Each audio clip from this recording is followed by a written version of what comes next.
Welcome to the instructions video for the Hyperfocal Distance Interactive Calculator. This powerful tool helps photographers and optical engineers determine the optimal focus distance to maximize depth of field.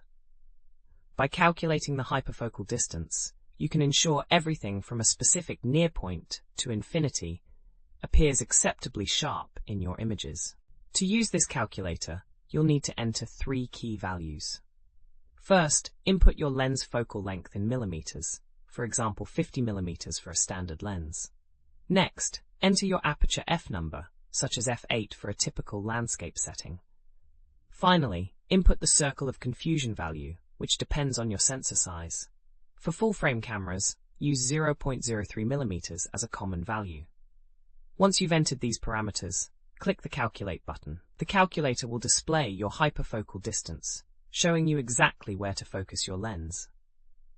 It will also show the near distance limit, indicating how close objects can be, while remaining acceptably sharp when focused at the hyperfocal distance. We have thousands of other free engineering calculators on our website. Head over and check them out.